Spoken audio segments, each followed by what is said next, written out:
Hello everyone. Today I'll begin with the explanation of Unit 2nd of the essay Freedom by G.B. Shaw. Now mark another big difference between the natural slavery of man to nature and the unnatural slavery of man to man. Now here he's talking about two kinds of slaveries. One is the natural slavery, where man is a bounded slave to nature, and the another one is the unnatural slavery of man to man, where a man serves as a slave to another man. So these are the two kinds of slavery Shaw is talking about in this unit.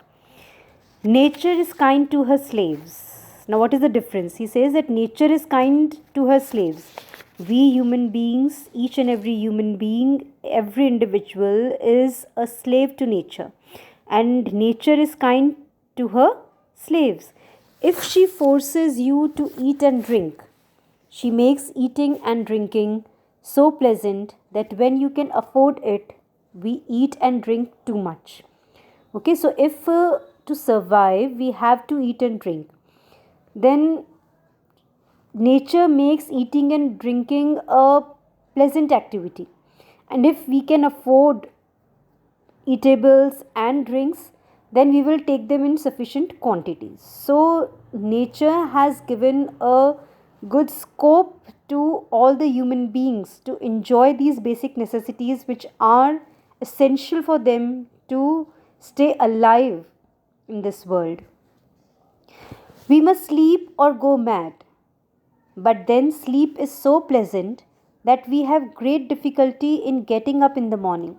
So he says that now, after talking about eating and drinking, he says that we must sleep. Sleep is very necessary for us. If we do not sleep properly, we will go mad. But then he says that sleep is so pleasant that we have great difficulty in getting up in the morning. So he says that if sleep gives us pleasure, it also creates problem for us, because it is really very problematic for us to get up in the morning because it gives us so much pleasure. And firesides and families seem so pleasant to the young that they get married and join building societies to realize their dreams. So the coziness of firesides and having a family, this gives so much pleasure to the young ones that they decide to get married, and they get into this process of taking the societies ahead and building up societies in order to realize their dreams, to fulfill their dreams, to make up their families. Thus, instead of resenting our natural wants as slavery, we take the greatest pleasure in their satisfaction. Okay, so instead of disliking our natural slavery, what we do is we take pleasure in it, and we attain satisfaction by accomplishing these essential jobs, these necessary jobs as natural slaves. We write sentimental songs in praise of them, and we even start writing emotional songs in praise of these basic jobs as natural slaves to nature. A tramp can earn his supper by singing Home Sweet Home. A tramp is a wanderer, a hobo. So Shaw says that it is so easy for a wanderer, for a tramp to earn his supper just by singing an emotional song, Home Sweet Home. Now, next he says, the slavery of man to man is the very opposite of this. Okay, so in this first paragraph of Unit 2nd, he has described this natural slavery of man to nature. Now he is switching to the second kind of slavery, that is the slavery of man to man. He says that it is exactly opposite of the natural slavery of man to nature. It is hateful. The slavery of man to man is hateful to the body and to the spirit. So, willingly a person won't subjugate to another man. Okay, if we are working as slaves, we are compelled due to certain issues or maybe some problems, economic problems, financial or social issues, due to which we are compelled to become a slave to another man. Nobody enjoys this kind of slavery. Our poets do not praise it. Even the poets don't praise, they do not sing in the praise of this unnatural slavery of man to man. They proclaim that no man is good enough to be another man's master. The poets actually claim, they say that no man is so good that he can become the master of another man. The latest of the great Jewish prophets, a gentleman named Marx, he's talking about Karl Marx, spent his life in proving that there is no extremity of selfish cruelty at which the slavery of man to man will stop if it be not stopped by law. So Karl Marx clearly mentioned that there cannot be any extreme limit of cruelty. When we are talking about slavery of man to man, there can't be any extremity of selfishness or selfish cruelty in this kind of slavery where we can expect a man to stop exploiting another man. There is only one way of stopping this kind of slavery of man to man, and that is law. And if this kind of slavery is not stopped by law, then there is no other way to stop this exploitation of man by another man. You can see for yourself that it produces a state of continual civil war called the class war between the slaves and their masters, organized as trade unions on one side and employers' federation on the other. So he says that if we do not see the role of law in this kind of slavery, then we can see this kind of exploitation turning into a kind of civil war, the class war that is between the slaves and the masters, the haves and the have-nots. We have the trade unions on one side of the laborers, on the other hand we have the federations of the masters. So we always see a kind of tussle going on between these two parties, the slaves and the masters. So here law needs to intervene, needs to bring out something solid, something really very concrete in order to stop this kind of slavery, unnatural slavery of man to man.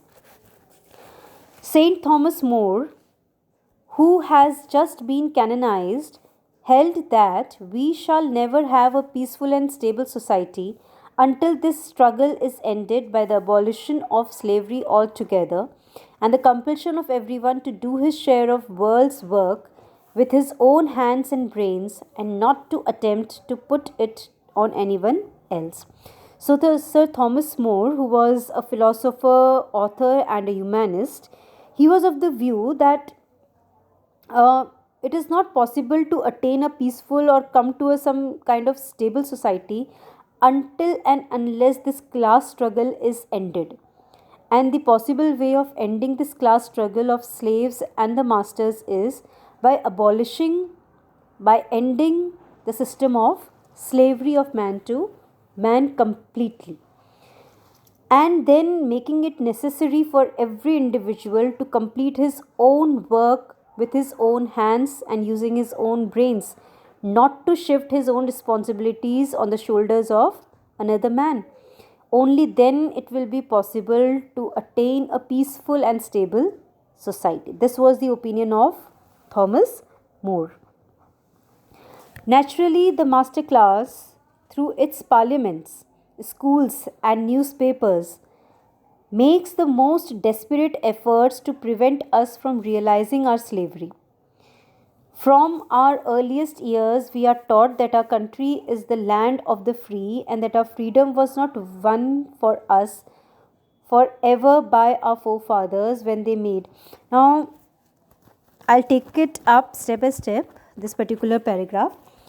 Naturally, the master class, he says that it is a natural way of the master class that they, through the parliaments in schools and newspapers, they make their efforts to prevent every normal individual from realizing that they are slaves to them. They try to stop this kind of to stop these kind of endeavors wherein there can be any kind of awareness amongst the slaves to realize their slavery to their masters. So through all the measures, whether it is through parliaments or schools or newspapers, the master class always stop these kinds of activities wherein there can be any kind of awareness in the slaves regarding their slavery.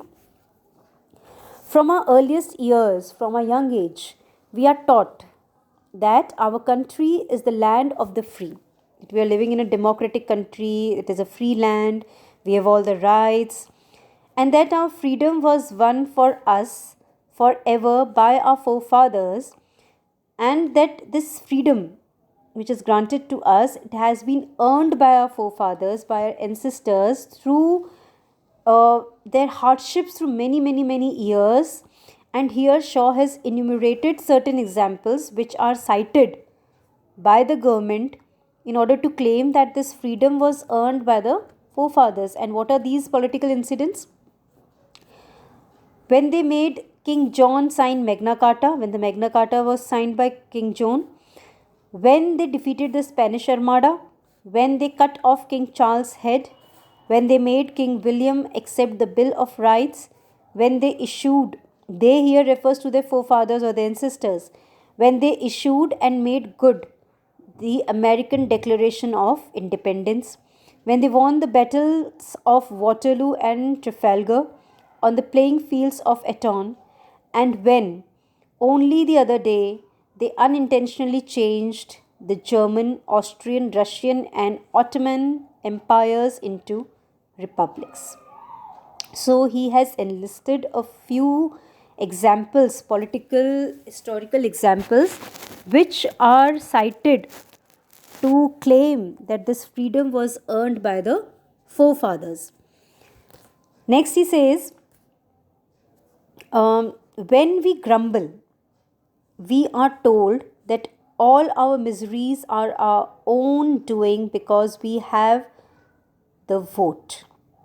So he says that even if we try to complain, when we grumble, when we complain about these atrocities, the unfair means adopted by the masters, how we are exploited, then we are told that we are the ones who are responsible for our own miseries. Why? Because we have chosen the masters, the politicians, the government by using our right to vote. When we say, what good is the vote? If we try to ask that of what good is this right to vote, then we are told, we are informed that we have the Factory Acts and the Wage Board, and free education and the New Deal and the dole. And what more could any reasonable man ask for? So, if ever we try to object or ask a question that how this right to vote is turning of any good to us, then we are told that we have the Factory Acts, we have wage boards, we have free education, we have the New Deal. This New Deal refers to the measures which were taken up in order to come out of the financial crisis by the government. And the dole refers to the allowance which is given for the daily work. And what more could any reasonable man ask for? He says that Shaw here he's trying to state that whenever a common man, a citizen, tries to question the right to vote, then they are given several examples which are a result of this right to vote. And if the government is doing so many things for you, then why do you have to object to a right to vote? Or you have any complaint against the government when the government is giving you so many facilities? And no reasonable person would question the government if so many things are offered to them. We are reminded that the rich are taxed a quarter, a third, or even a half and more of their incomes. But the poor are never reminded that they have to pay that much of their wages as rent, in addition to having to work twice as long every day as they would need if they were free. So here is the difference between the haves and the have-nots. Okay, Shaw says that the rich people have to pay a large amount of their income as tax, as income tax. But nobody questions the poor who has to pay a large amount of his wages as rent for his accommodation, along with working for so many hours every day, even if they are free, they will try to cover up their work during those free days. Next, he says, whenever famous writers protest against this imposture means this cheating. Say it is Voltaire and Rousseau and Tom Paine in the 18th century, or Cobbett and Shelley, Karl Marx and Leslie in the 19th, or Lenin and Trotsky in the 20th. You are taught that they are atheists and libertines, murderers and scoundrels. Now, here Shaw is saying that whenever writers try to protest against this kind of the atrocities of the government or the cheating imposed by the government on the common man, whether it was in the 18th century, 19th century, or the 20th century, then people are taught that they are told that these writers were atheists and libertines, they were free thinkers in matters of religion, they were murderers, they were scoundrels. So all rubbish was spoken about these writers, and often it is made a criminal offense to buy or sell their books. So when these writers tried to produce something against the government, the working of the government, then their books were banned. It was not allowed, it was considered illegal to buy or sell their books, the books written by these writers. If their disciples make a revolution, England immediately makes war on them and lends money to the other powers to join her in forcing the revolutionists to restore the slave order. So, even if somebody or some organization tries to suppress this system of slavery, then the government starts working against them by maybe hiring some people, by lending them money, or using their power politics. When this combination was successful at Waterloo, the victory was advertised as another triumph of British freedom. So when these kinds of trickeries worked during the War of Waterloo, then it was advertised as the triumph, as the victory of British freedom. And the British wage slaves, instead of going into mourning like Lord Byron, believed it all and cheered enthusiastically. So the British slaves, the wage slaves who worked on their daily wages, when they heard about this victory, then they believed it, that yes, our freedom is ensured in the hands of this government, and they started supporting it instead of going against it. When the revolution wins, as it did in Russia in 1922, the fighting stops. But the abuse, the calumnies, the lies continue until the revolutionized state grows into a first rate military power. Now it says that when the revolution wins, as the revolution happened in Russia in 1922, then all these fighting stop. But the abuses, the false statements, the lies, they continue until till when? Till the revolutionized state becomes a first rate military power.